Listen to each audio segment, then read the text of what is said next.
Assalamualaikum warahmatullahi wabarakatuh.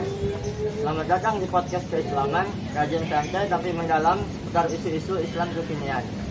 Saya Adlu dan kali ini saya ditemani oleh kelompok 4 dari kelas 2503 yakni Telekomunikasi Jakarta. Baik, teman-teman, pernah nggak sih kalian bertanya, kok orang pintar banget secara sains tapi perilakunya nggak mencerminkan nilai-nilai kebaikan? Atau sebaliknya, kenapa orang yang rajin ibadah kok justru lebih anti teknologi dan ketinggalan zaman? Nah, pertanyaan-pertanyaan inilah yang akan kita kupas ringkas hari ini. Baik, topik kita hari ini yaitu kedudukan iman dalam kemajuan iptek. Sebuah tema yang mungkin terdengar berat, tapi percayalah, ini relevan banget sama kehidupan kita sebagai mahasiswa di era digital. Bersama saya hari ini ada Isa yang akan bertindak sebagai pemantik diskusi, Alia sebagai narasumber ahli, Alvin sebagai peneliti data, dan Takia yang akan merangkum semua di akhir. Baik, kita mulai. Oke, langsung aja kita mulai segmen pertama.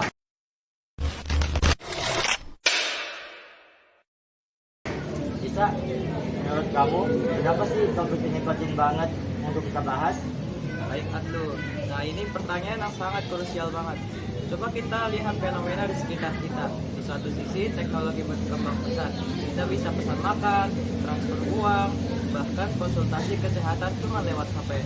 Tapi di sisi lain, kasus judi online merajalela, hoax menyebar cepat, dan konten negatif di media sosial makin gak terkendali. Nah, ini menunjukkan ada disconnect antara kemajuan teknologi dan nilai-nilai spiritual. Nah, dalam pandangan Islam, ilmu pengetahuan dan teknologi itu bukanlah entitas yang tersendiri. Dulu para ilmuwan muslim seperti Al-Khawarizmi dan Al-Jazari membangunkan ilmiah mereka di atas fondasi tauhid. Keyakinan bahwa segala sesuatu berasal dari Allah Subhanahu wa taala. Ilmu mereka bukan sekadar untuk mencari kepintaran, tapi untuk mengabdi kepada Sang Pencipta dan memberi manfaat bagi manusia. Wah, menarik. Berarti menurut kamu iman dan iptek itu nggak bisa dipisahkan gitu? Tepat banget Adlu. Bayangin iman itu kayak software pengendali dan iptek itu hardware-nya. Hardware secanggih apapun kalau nggak ada software yang benar, ya bakal kacau dan kacau balau fungsinya. Nah, Alia, kamu kan punya perspektif menarik dari sisi keislaman. Coba jelaskan lebih dalam.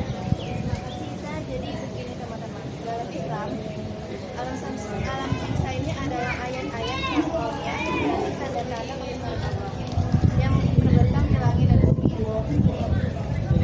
Allah berfirman dalam surat Al-Imran ayat 190 yang berkata, sesungguhnya dalam penciptaan langit dan bumi dan dari siang dan malam terdapat tanda-tanda kebesaran Allah bagi orang yang berakal.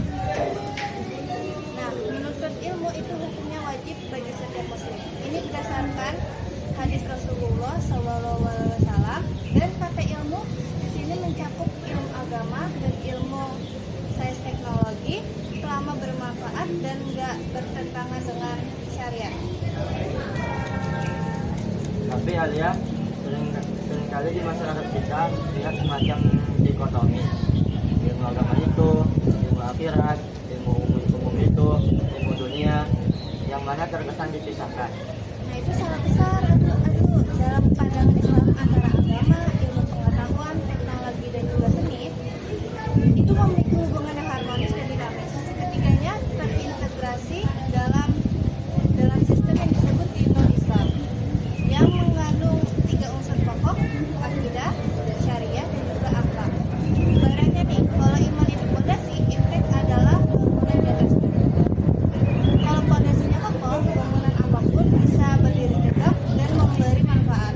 Tapi jika fondasinya rapuh, ya bangunan tersebut berisiko roboh dan membahayakan.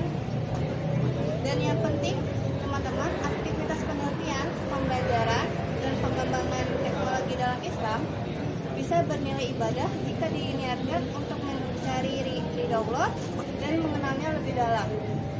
Jadi, seorang ilmuwan muslim yang sedang melakukan penelitian itu sama saja dengan orang yang sedang sholat atau berzikir, asalkan niatnya benar. Masya Allah, perspektif yang mencerahkan. Sekarang kita masuk ke segmen data dan sejarah. Alvin, kamu punya temuan apa soal ini? Terima kasih, Adlu. Saya mau kasih fakta sejarah yang mungkin gak banyak diketahui banyak orang. Pada masa kejayaan Islam, antara tahun 700 sampai 1400 Masehi terjadi ledakan ilmu, pengetahuan yang luar biasa. Pada masa itu, paradigma pengembangan iptek dalam Islam berlandaskan pada keyakinan bahwa agama adalah dasar dan pengatur dalam kehidupan. Hasilnya, para ilmuwan muslim yang bertakwa sekaligus cerdas di bidang sains dan teknologi. Coba bayangkan, Al-Khawarizmi mengembangkan ilmu matematika atau aljabar sebagai instrumen untuk menerapkan hukum Islam, seperti perhitungan zakat, warisan, dan waktu, sholat. Al-Jazari mendesain teknologi mekanik yang selain fungsional. Juga kayak makna sholat, Al-Jazari mendesain teknologi mekanik yang selain fungsional. Juga kayak makna spiritual dan simbolik, seperti prinsip keteraturan yang mencerminkan tauhid. Bayangkan, teman-teman, mereka mengintegrasikan iman dan iptek dalam setiap karyanya. Nah, ini nih yang harus menjadi inspirasi kita. Jadi, bukti sejarah menunjukkan bahwa ketika iman dan iptek berpadu, peradaban manusia sangat tinggi. Betul, Lisa. Penelitian menunjukkan bahwa pengetahuan yang hakiki adalah pengetahuan yang didasari oleh kaidah-kaidah dan nilai akhlak, karena akan mendatangkan ketentraman batin. Jadi kalau kita merasa gelisah, cemas, atau kosong di tengah kemajuan teknologi, mungkin itu pertanda iman kita belum terintegrasi dengan ilmu yang kita miliki. Saya juga mau kasih gambaran di era Abbasiyah. Para ilmuwan muslim gak hanya ahli fisika, astronomi, atau kedokteran. Mereka juga hafal Al-Quran dan mendalami fikih. Integrasi ini yang membuat mereka menghasilkan karya yang bertahan hingga berabad-abad. Oke teman-teman, kita sudah dengar sejarah kejayaan Islam. Sekarang, bagaimana menerapkan konsep ini di zaman modern? Nadia, kita serahkan padamu. Oke, baik. Terima kasih kepada Adlu yang telah menerangkan dari Isa, Alia, Alvin, kita bisa tarik benang merah. Iman dan iptek itu harus berjalan secara beriringan. Di era modern ini, kita menghadapi tantangan besar seperti AI, rekayasa genetika, dan perubahan iklim. Perspektif ini menawarkan prinsip-prinsip yang bisa jadi panduan. Yang pertama itu ada prinsip kehati-hatian. Kita nggak boleh tergesa-gesa menerapkan teknologi tanpa mempertimbangkan dampak jangka panjang. Kemudian yang kedua, ada prinsip tanggung jawab atau amanah.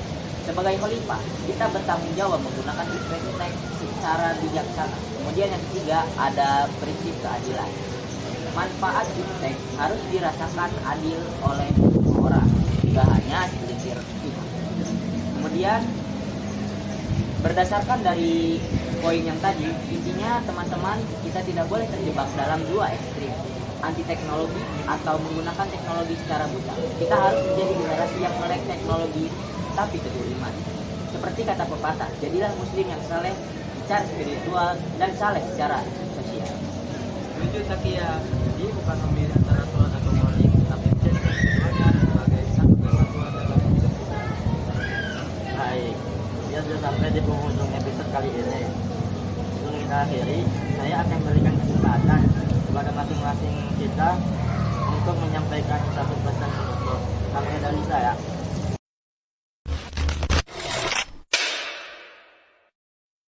Oke, baik Adlu, pesan dari saya adalah jadilah ilmuwan yang beriman, kuasai sains dan teknologi, tapi jangan pernah tinggalkan iman, karena imanlah yang akan membimbing kita menggunakan ilmu untuk kebaikan. Dan dari saya, iman adalah pengaruh kemajuan, bukan penghalang. Iman memberikan filter moral agar teknologi tidak disalahgunakan. Tingkatkan imanmu, maka impact yang kamu kuasai akan membawa berkah. Dan saya juga ingin menekankan, pelajarilah sejarah. Peradaban besar lahir dari perpaduan iman dan ilmu. Jangan sampai kita menjadi generasi yang canggih, teknologi, tapi miskin spiritual. Baik, saya hanya ingin mengingatkan teknologi adalah amanah. Gunakan media sosial untuk kebaikan, gunakan kecerdasan untuk memecahkan masalah. Karena semua akan dipertanggungjawabkan di hadapan Allah Subhanahu wa taala. Baik, Masya Allah. Terima kasih banyak Isa, Alia, Alvin, dan Kakya atas semua pemikiran dan pandangan berharga yang sudah kalian bagikan hari ini. Terima kasih juga kepada teman-teman pendengar yang sudah menyimak podcast keislaman kali ini. Kami, Isa, Alia, Alvin, Kakya, dan saya sendiri Adlu mengucapkan terima kasih atas perhatiannya. Jangan lupa dukung kami dengan like, subscribe, and share ke teman-teman kalian. Sampai jumpa di episode berikutnya. Thank you semua. Assalamualaikum Warahmatullahi wabarakatuh.